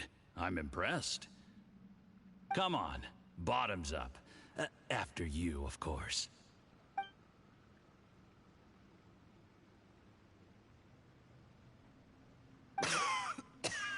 Oh, sorry, that went down the wrong way. I've never drunk anything this strong before. It'll take me some getting used to. You'll get there. If you want to stay friends with us, you have to drink with us. I'll do my best. You're more of a lightweight than I thought. Already struggling after one glass? I thought you were made of sterner stuff. You certainly kept it together when you were poisoning your teacher's soup. Come on, another round. Less talking, more drinking.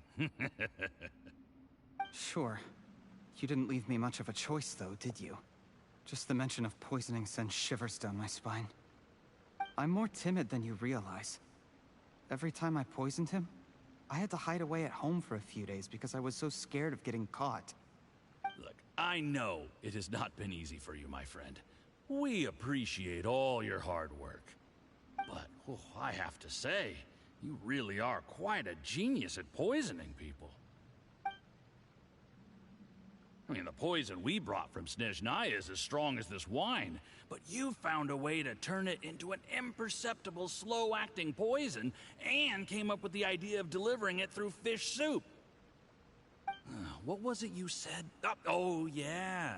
You said the soup's fishy flavor neutralizes the pungency of the poison, and this process even makes the soup tastier as a result. How did you think of that? It struck me one day when I was fishing. I'm lucky it did. Otherwise, I'm not sure I would have been able to fool Uncle Tien. You have performed excellently. The Fatui will continue to provide the support you need to consolidate your position as Tien Shu. Of course, this is as long as you continue to do as we instruct. Aside from Qingshu Pool, we also have some other requests for you, which we will inform you of in due course. Don't worry. Whatever tasks you have for me, I will perform them diligently. Did you hear that? It was poison! That's why Uncle Tien hasn't been feeling well recently. It's all Jurye's doing. What a nasty guy! Seize him! Hold on. Did you bring a camera? If not, you can use mine. This is quite a scene. We have to capture it for posterity.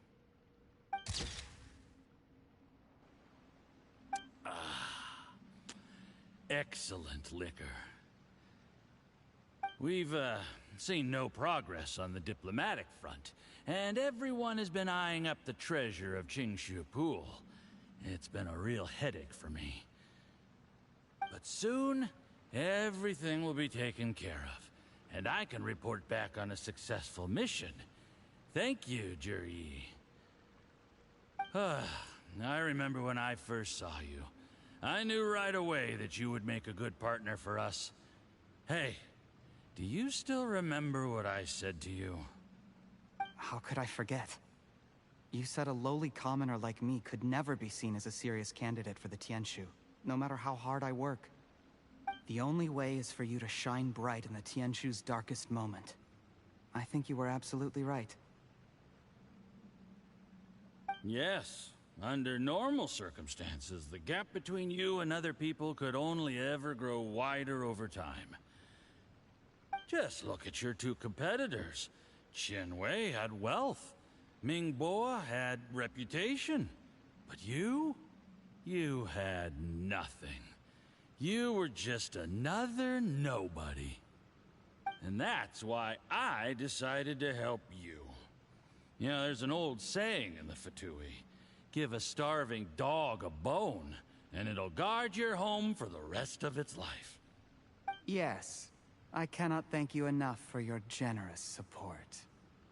You know, the best thing about you is that you do as you're told without complaining. Hey, keep up the good work, and I can assure you, you'll never have to worry about Mora again. Heck, when you're not in the company of the Fatui, you'll be able to throw your weight around as much as you want. How about that? Uncle Gao said that Jur-E has low self-esteem. Seems he was right. He was worried that whatever advantage he might have now will diminish over time, so the Fatui persuaded him that he should act while he can. Do you have any more film in the camera?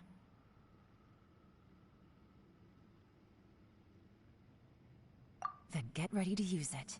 Tonight's grand finale should be coming up any minute now.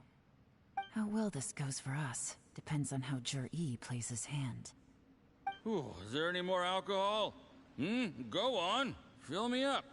I'm in a good mood today, and I'm gonna drink my fill. Make sure to get me home safely afterward. There's only a little left. Here, I'll fill your glass. If you like it, I can bring you some more next time. Whoa, this is the good stuff. It is great. Huh? What the?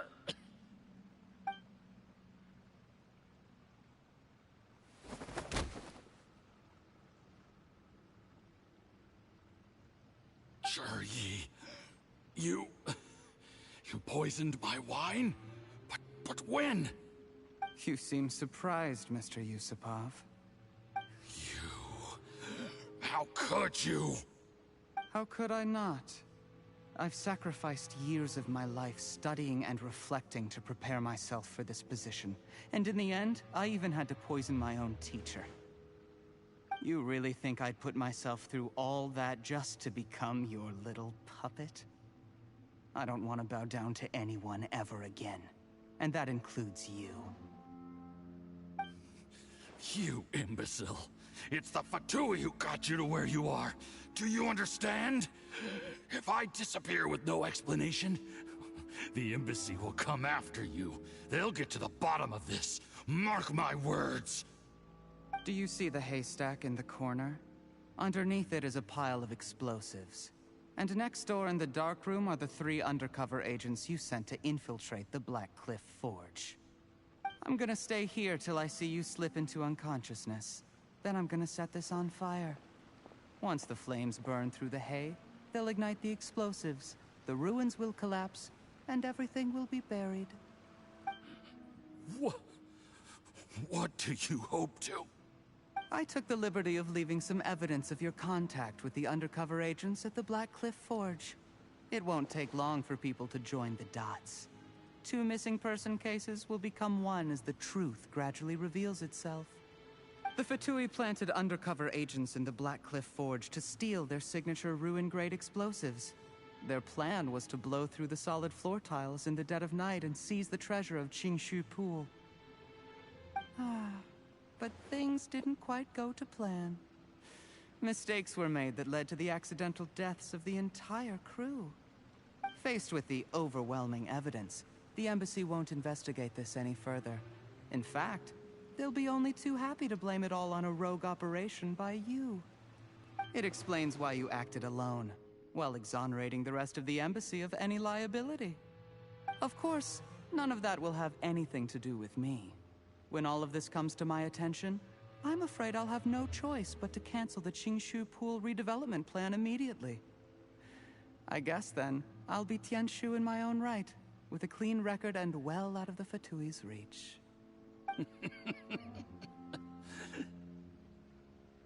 Cherry, do you really think you're gonna get away with this? The Fatui has a record of everything. That includes the poison, all interactions between us, even my trip here tonight. After I die, they'll come looking, and they'll get to the bottom of this. A record? Oh, you must mean the one in the hands of your second-in-command, Theophan? How do you know about that? Because when you contacted me, I also made contact with your associates. I have Theophan to thank for providing me with the poison I used on you today. He'll help me tie up all the loose ends. After all, your untimely demise comes with a few perks for him. He has been eyeing your position for a long time now. That traitor! Cherry, you... Shh. Relax. It's over. After tonight, everyone gets what they want. And anyone else in the know is either my accomplice or about to be taken out of the picture. Sweet dreams, Mr. Yusupov.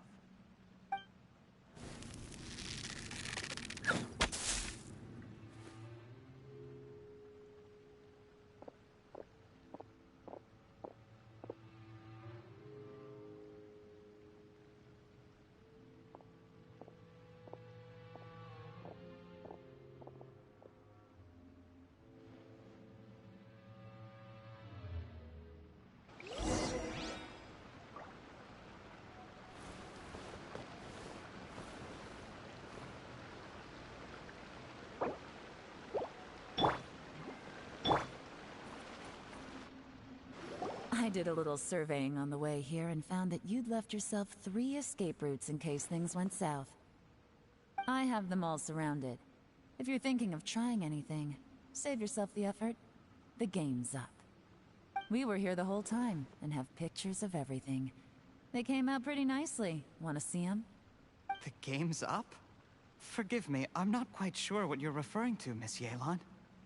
I happened to discover a Fatui operation here, so I approached them on the pretext of joining forces and eventually brought them down from within.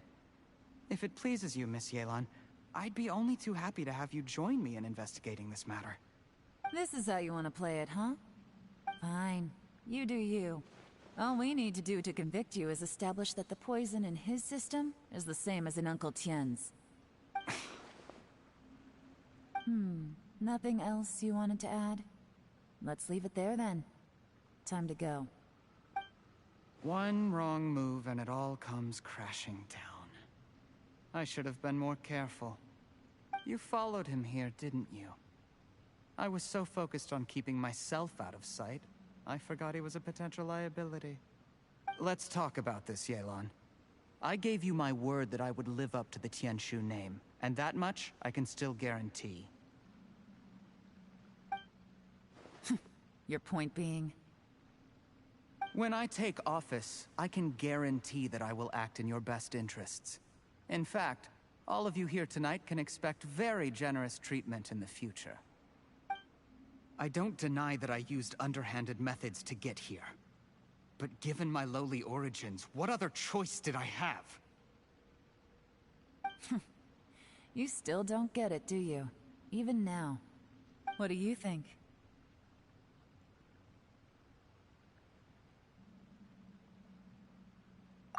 Exactly. Jur-E, clever people can always come up with a good excuse.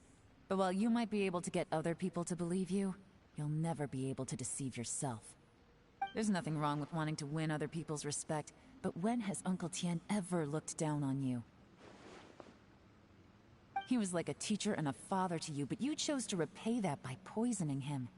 Whatever positive goal you may have started out with, you threw it away in that moment.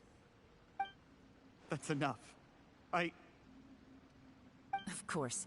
What makes this even crueler is that you managed to convince yourself there was no other way. Uncle Tian was always going to give you this opportunity, even if you'd done nothing at all. Out of everyone in the world, he is the one who trusts you the most.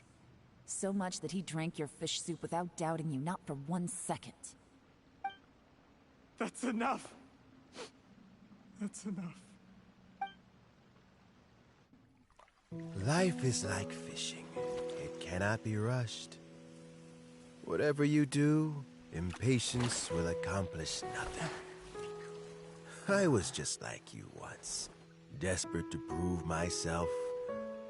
Only later did I realize things do not always turn out the way you plan. But you have to keep calm to carry on.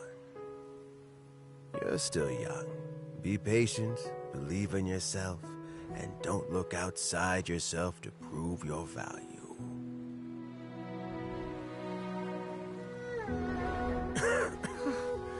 Where's Jury these days? It's been a long time since he last paid me a visit. Maybe he's just busy.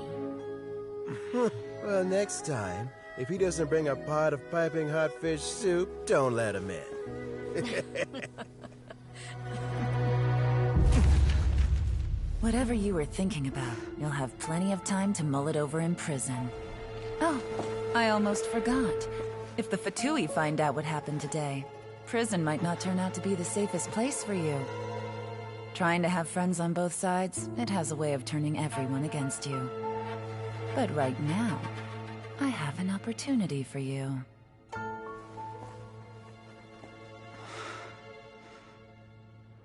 Huh?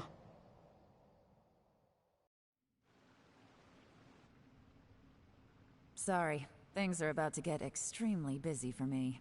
Let's meet at Yenshang Tea House tomorrow morning. I'll have someone remove the explosives. Then, there's someone I have to go and see. Need our help with that? No, it could be dangerous. You should leave this one to the professionals.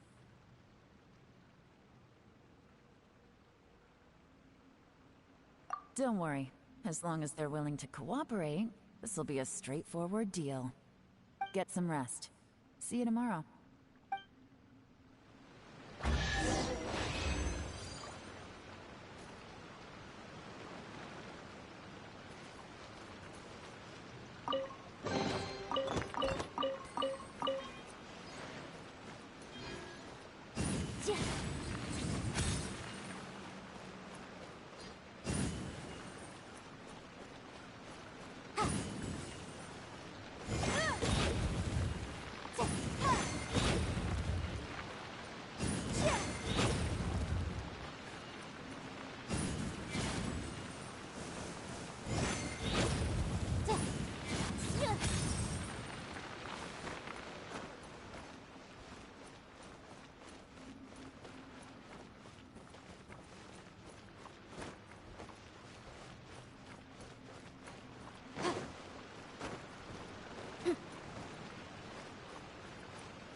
There is now no poison left in his system, but recovery from the damage already done will not happen overnight.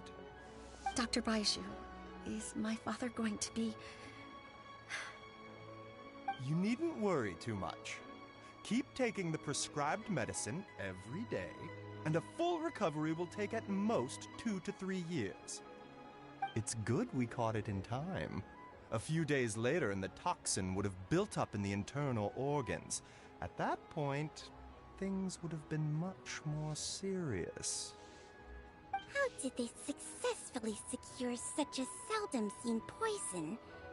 It seems the Fatui are extremely resourceful. Unfortunately for them, they were up against us. Uncle Tian will be heading off now. Remember to get plenty of rest and avoid overexerting yourself while you're recovering. Don't worry, I will. Thank you very much.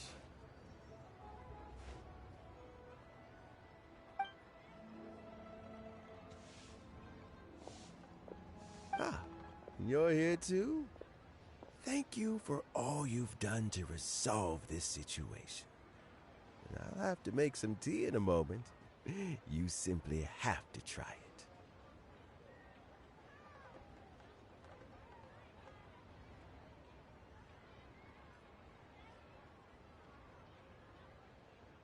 Yes, the exhaustion seems to have gone. My mind is steadily getting clearer again. Luckily, it looks like choosing the Tianshu's successor is suddenly not such a pressing issue after all. Hey, Yelan! My work is mostly wrapped up, so I thought I'd take a minute to check in here. The assessment process comes to an end here, Uncle Tian. In my opinion, Zhi is not suitable for the position, but Qianwei and Mingbo both have potential. You have my gratitude. People can change their loyalties easily. I've always known this. But whenever it happens, it's still a dismal experience. Is it just Paimon, or is Uncle Tian not that surprised? Don't underestimate Uncle Tian. He wouldn't have appointed me as assessment officer if he hadn't had his doubts about Zhi. Normally, the Yue High Pavilion would be responsible for assessing the candidates. Isn't that right, Uncle Tian? Yes, to be quite honest, I wanted to trust him unreservedly. But I have to be responsible with the position of Tianshu. When I first met Zhi, I wondered if he had approached me with a hidden agenda. So I secretly investigated him. I concluded that he had no ulterior motives whatsoever. He just saw me as an ordinary fishing friend. In the end, even he changed. But when did it start? I never had any plans to recommend him directly, but I always intended to give him the chance to compete on a level playing field. Family background and fame mean everything to many people, but I don't attach great importance to them. I had no reputation to speak of when I first became Tianshu. I relied on Ganyu's assistance for all manner of things. What I really admired about Zhi was his intelligence and resilience. I have to admit, he's a smart guy, and very cautious. The intel suggests that the Fatui saw him as very low risk, but Zhi was still extremely careful with the poisoning. He chose that specific liquor from Xunyue kiosk because the fiery flavor would mask the bitterness of the poison, and he chose to wait until the Fatui official was drunk and had his guard down before delivering it to him. He also installed a secret compartment in the wine pot he bought to hold the poison. As the amount of liquor went down, he'd shake the pot to release the poison from the compartment into the liquor. Afterwards, we also found he had an antidote on him. Had the Fatui official grown suspicious, Zhi would have drunk the poisoned wine himself, and then found an opportunity to take the antidote shortly afterwards. But that's still really dangerous. Yes. Had he drunk the poisonous wine, he still would have faced serious health consequences despite taking the antidote. He didn't hesitate to put himself in harm's way to achieve his goal. How is Jury now? Well, I mean, he is sitting in a jail cell. Like Yanfei says, everyone who breaks the law has to pay the price. Still, he's cooperating. He didn't turn down my offer to strike a deal. I'll make sure there are plenty of guards around to keep him safe from anything the Fatui might be planning. A deal? Does this have to do with what you said to him when you arrested him? Yes, Jury's not the one I'm interested in. If he was as far as this went, I'd have handed the case off to my subordinates as soon as I realized. But once the Fatui became involved, things got a whole lot more interesting. I thought I might have the chance to catch a big fish. Well, did you? Almost. Unfortunately, it slipped off the hook at the last second. Also, we'd be able to gain control of Theophan, Yusupov's second in command. Then we'd have a pawn in the ranks of the Fatui. Why else did you think I was investing so much time and effort into this case? So, okay, well, did your plan succeed? We got halfway. The first part went off without a hitch, and we passed all the information on to Lady Ningguang. But when we tried to make contact with Theophan, he was gone, along with all the evidence. The Fatui must be spying on us. Otherwise, they'd never been able to respond so quickly. I found out from other sources that the Harbinger Regrator got involved. The Fatui's main forces aren't concentrated here. Regrator was only treating this as a peripheral concern. It's a pity that Theophan got away, but knowing which Harbingers are still looking at Liyue is something. It gives me a starting point for my next mission. I have to ask, Yelan, do you have any desire to take over the position of Tianshu yourself? I remember you showed some interest a few days ago at Yenshang Tea House. In my estimation, you are more than competent. Oh, that. I was obviously joking. I prefer my current life. There's danger and there's excitement. Although it'd still be a behind-the-scenes role, as Tianshu, I wouldn't have the chance to get involved in anything truly clandestine or face any real danger. Alright, I'm done here. Time for me to go. I'm heading off again in a few days and I still have to prepare. Where are you off to this time? As you might have guessed, it's for me to know and you to find out. But I'm sure if you keep going as you are, getting yourselves involved in other people's business all the time, you're sure to get caught up in another misadventure before too long. Maybe I'll see you the next time danger beckons. Until then, keep your wits about you. A lot of people are watching you for a lot of reasons. If you have any more questions, just ask Uncle Tian. After the recent turn of events, I'd say he owes you one, wouldn't you?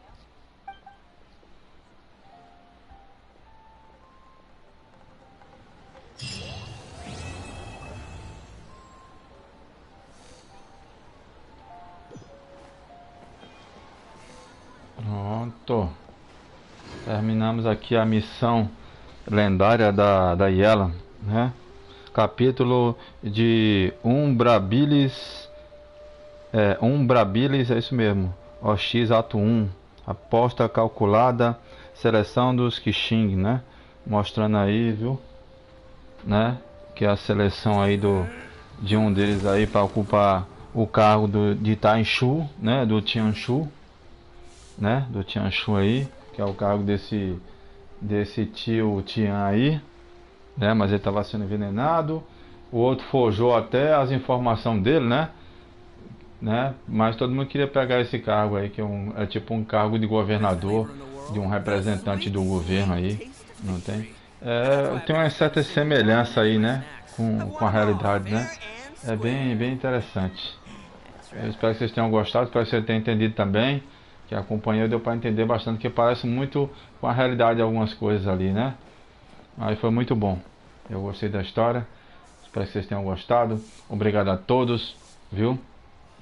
Se estão gostando aí, deixa nos comentários o que achou, qual era o melhor candidato ali que vocês acharam ali que podia ser ali, dos 3, né? Se a Yelan também podia ser, ali, né, que podia ser, disse que é a mais que, né, qualificada ali pro cargo, né? Tá certo? Foi muito bom, eu gostei da história, ficou bem... Tem bastante coisa, mas é bem interessante, que parece muito com algumas coisas da realidade, né?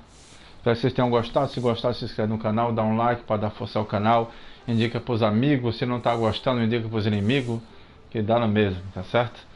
Obrigado a todos, até a próxima. E vamos que vamos.